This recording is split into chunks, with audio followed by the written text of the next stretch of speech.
Әжімнің үйіне барсам кейде бәрі орнында тұрғандай көрінеді, бірақ баяғы жылу сезілмейді. Үйдің іші үнсіз мұңға беріліпті, төрдегі орның бос қалып қойған. Қажетіңіз сол күйі жатыр үнсіз, сіз отырған жерге қарап тұрам. Күліп кіріп келетіндей бір күні бала күнім көз алдымда әлі.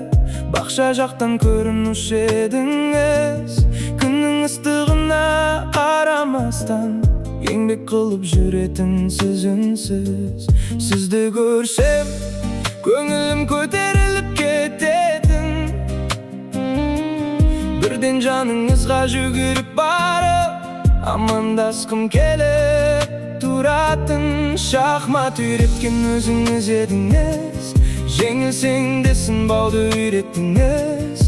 Адам болу ең үлкен жеңісті үндемей ақ жүріп түсіндірдіңіз. Нағашы ата, сіз кеткен соң бұл үйдің де шуағы бірге кеткендей. Нағашы ата, дауысыңыз әлі құлағымда қалып қойғандай.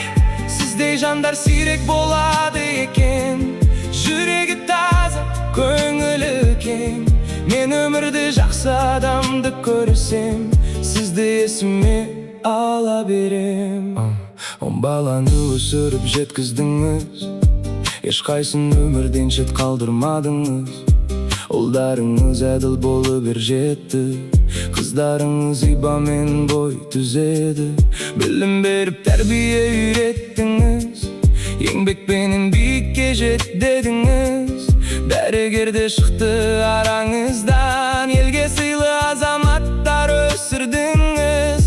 Өтірікке ешқашан жол бермедіңіз, адалдықты бәрінен биік көрдіңіз. Бізге қалдырған ең үлкен мұра, таза жүрек, әділ мінез болды. Сіз ешқашан қатты сөйлемедіңіз, бірақ сөзіңіз салмақты еді. Қиындық келсе де күліп жүріп, сабыр сақтауды үйреттіңіз. Қазір кейде сол үйге баруға қорқам, өйткені өзіңіз жоқ тыныштық жүрекке қатты батады екен. Нағашы ата, кейде айнаға қарап отырып өзіңізге ұқсап бара жатқанымды көрем. Сабыр сақтасам, сіз есіме түсесіз, біреуге жақсылық жасасам, сіз есіме түсесіз.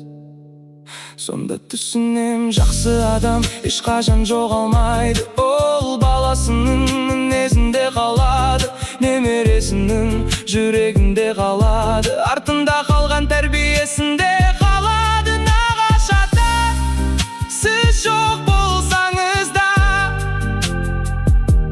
жылуыңыз бізбен бірге қалды.